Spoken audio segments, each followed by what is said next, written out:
Thank you so much. I love to try to relate the teachings that you have to others. And I mean no offense, but sometimes when I try to explain who Abraham is, and I say that Abraham is a group of ascended beings, their eyes glaze over. And I have to keep talking so that they can listen to me about the messages. What does ascended mean? Are we ascended? They've gone up.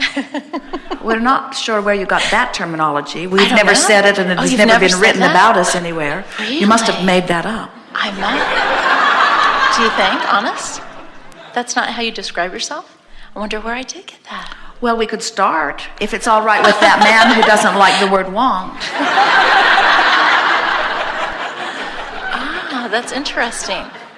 So I guess one of my questions is it important if I'm trying to relate your work, your messages, is it important that I always give acknowledgement that this is a message from Abraham, or is it good enough just to share the information?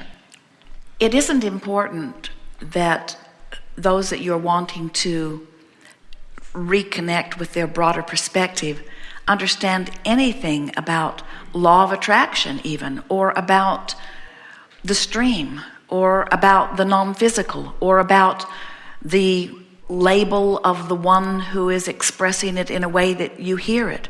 But what is important for them to understand is how their own guidance system works. In other words, there are many people who have said to Jerry and Esther, I'm going to write a book and I'm going to leave you out of it because, frankly, your weird process will freak out my readers.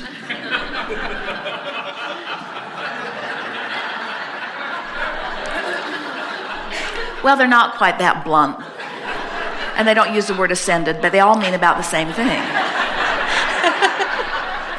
And what we say about that is that you've got to accept that you are source energy in a physical body, and that your life has caused that non-physical part of you to be something more before you can even begin to understand why you have emotion at all. In other words, the whole world is running around comparing this to this and this to this and this to this, and they are not having success in that sort of comparison. This inner work that you are wanting to teach must be predicated on the understanding that I am more than I know in this physical body. So we do not think that it serves you or anyone to leave us out of the story. Okay. In other words, we bring the understanding of the expansiveness that you are and the eternalness that you are into a comprehensive format, you see. Now, if you're asking, can you teach this without crediting us? We suppose it doesn't matter at all. In other words, we are that which we are, and there is no shortage where we are. And we don't feel any of that from you. But there are some who say, I'm going to write a book, and I'm not going to point back to where I received my inspiration. And while that does not hurt us at all, and it does not hurt Jerry and Esther at all, because their vortex is open and they are thriving, we don't know anyone who can tell a story different than they know it to be without paddling upstream. And when they paddle upstream, they block their own resources. So here is my question in a nutshell. How should I describe you? How should I preface? How should I explain?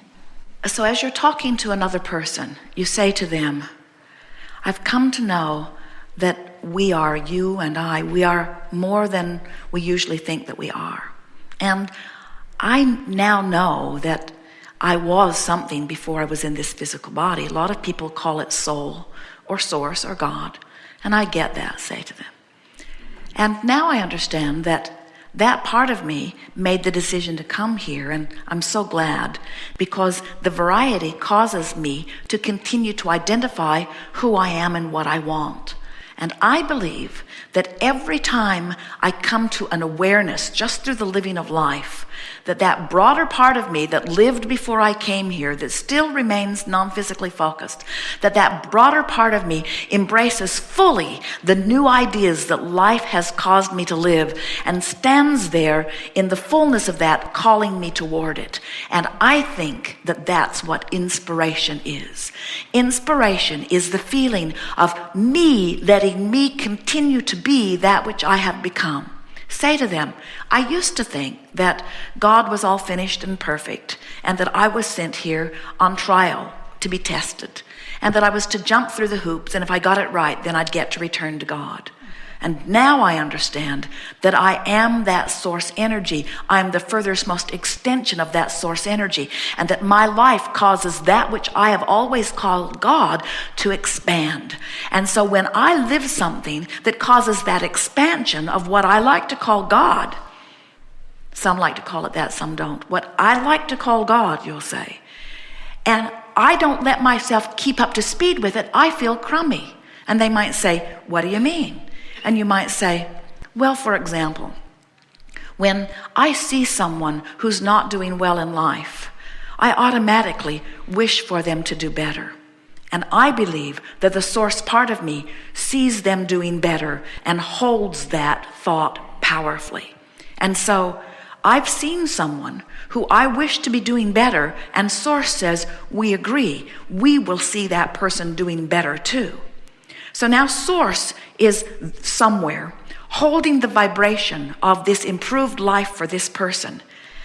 And when I look back and I say, oh, you poor person, you're still in the same wretched place, I violate my own desire, and I don't go to the thought that I have given to God to think.